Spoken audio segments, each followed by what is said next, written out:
Good evening and welcome to Friday's 6-1. The headlines this evening. The Taoiseach is expected to announce most COVID restrictions, including social distancing, will end from tomorrow.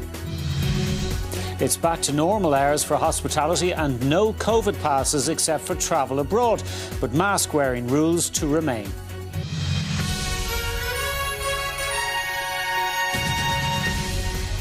US and Russia hold crisis talks in Geneva amidst fears Moscow is preparing to invade Ukraine.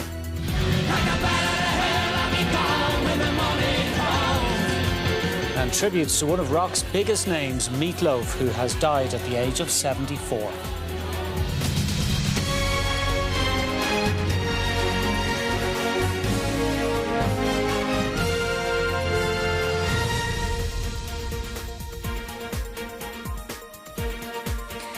The Cabinet met this afternoon to finalise agreement on the lifting of almost all COVID-19 restrictions.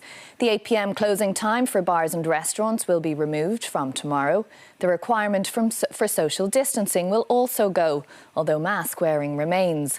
COVID passes will no longer be needed except for international travel.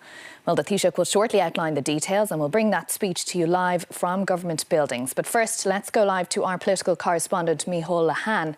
And sports matches as well. So the world will change, but I suppose like all times along the way during this pandemic, there are always sharp realities too, and an emphasis likely to be placed on the need for further vaccination for those who haven't yet received their booster shots, and also the importance. OK, Micheál, I'm just going to stop you there because on Taoiseach Micheál Martin is about to start speaking.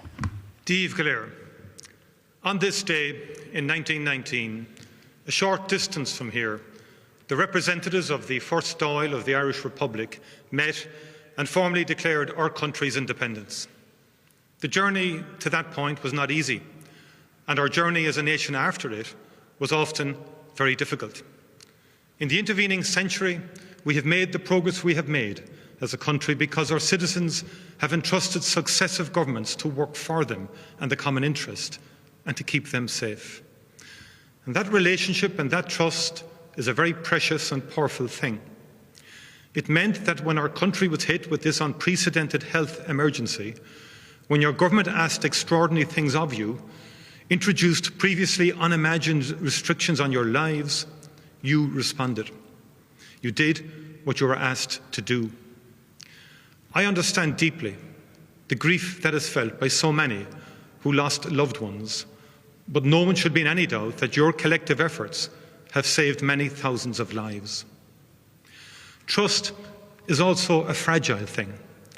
It requires confidence that the government will do what is needed in an emergency, but it also requires people to know that their government will not impose restrictions on their personal freedoms for any longer than is necessary. At every stage of this crisis, I have been straight with you and have made clear that your government will be guided by the science, that our decisions will be guided first and foremost by the need to protect lives and public health. Our journey through the pandemic has brought many twists and turns, and I have stood here and spoken to you on some very dark days. But today is a good day. Earlier, my government colleagues and I met to consider the latest report from the National Public Health Emergency Team. That report confirmed that we have weathered the Omicron storm. It confirmed that the rate of infection is reducing and that all of the key indicators on which we base our decisions have stabilised and are going in the right direction. It confirmed that Ireland's world-class vaccination programme and the rollout of boosters has utterly transformed our situation. It was our vaccinations and boosters that prevented the recent wave of infection translating into much more serious levels of illness and death. Based on this evidence, we've concluded that the rationale and justification for continuing most of our public health restrictions are no longer in place. Therefore, from 6 a.m. tomorrow morning, the majority of public health measures that we have had to live with will be removed. Guidance in relation to household visiting will no longer apply. Restrictions on capacity for all indoor and outdoor events will no longer apply. Closing time for hospitality and events will return to where it was before the pandemic. The COVID pass requirement for access to hospitality and indoor activities will no longer apply. The various requirements around managing people's movements at indoor hospitality and entertainment venues will no longer be required. And a phased return to the physical workplace for all staff can now commence. Because of the international situation, there are no changes to the current measures in place in relation to international travel. And a limited number of protective measures will remain in place for the coming month. Based on the advice of NEFIT, the wearing of masks where they are currently required will continue. Similarly, protective measures will remain in place in primary and secondary schools. Also, the advice for those with symptoms, positive cases and close contacts remains in place. These will be reviewed before the end of February, by which time all children aged between 5 and 11 will have had the opportunity to be fully vaccinated. I want to strongly encourage all parents to engage with your GP. Talk to them about the vaccine. Ask any questions and tease out any concerns you may have. The vaccine is safe for children and will keep them safe. Indeed, my message to everyone could not be clearer. Vaccination is key. The evidence is there to see. The unvaccinated and the unboosted suffer the most. Please, if you haven't already got your vaccine, if you haven't already, get your vaccine, get your booster. I want to be clear also that the pandemic isn't over. It will still require all of us to be vigilant. The changes we are making will likely lead to a temporary rise in infections in the short term, but we are advised that the impact of this rise will be limited by the scale of vaccination in the population. It is important also to say that I can't promise you there won't be further twists in this pandemic requiring different decisions in the future. But I do know this: solidarity with each other and trust in science has got us to where we are today and will get us through whatever else this virus may throw at us.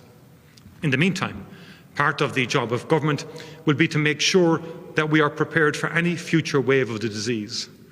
We will continue to expand our hospital and ICU capacity. We will continue our investment in an expanded public health service, and we will embed the lessons learned in the pandemic into community and primary care services. We will ensure that we are ready for any future surges. Our vaccination programme will continue, and work is underway to ensure that a flexible and robust vaccine delivery system is in place for the future.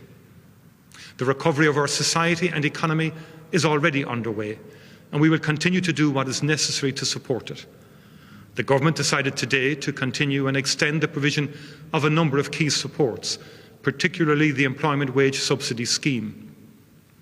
And I will continue to work with colleagues at a European and international level to ensure the rapid deployment of vaccines and therapeutics across Africa and the developing world. None of us will be fully safe until we are all safe. There is much to do, but today is a good day, and we should all take a moment to appreciate how far we've come, to appreciate the effort and sacrifice of those who put themselves in harm's way to keep us safe, to remember and appreciate the lives and contribution of those we lost. We think of all those who died with COVID, and indeed all those who passed away over the course of the last 2 years, who we were not able to mourn as we would have liked or as they deserved.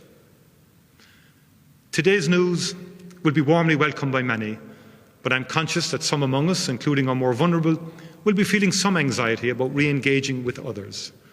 For those who do feel like that, I'd ask you to be open about it, share it. We all need to be open with each other, be supportive of each other, mind each other. Is taiscéal atá gom díobh nacht.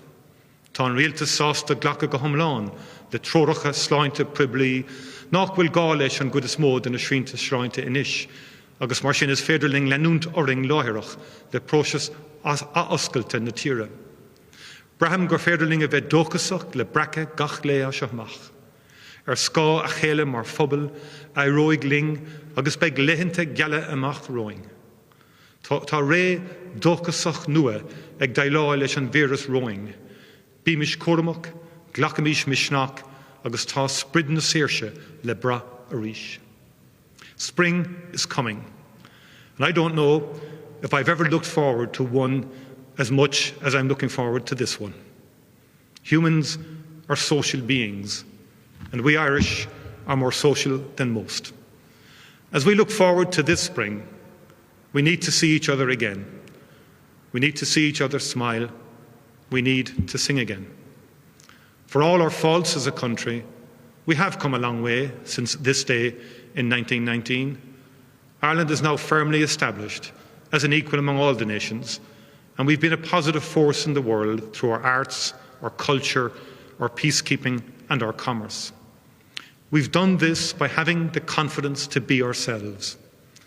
As we face into our second century as a free democracy, and as we navigate this new phase of COVID, it is time to be ourselves again.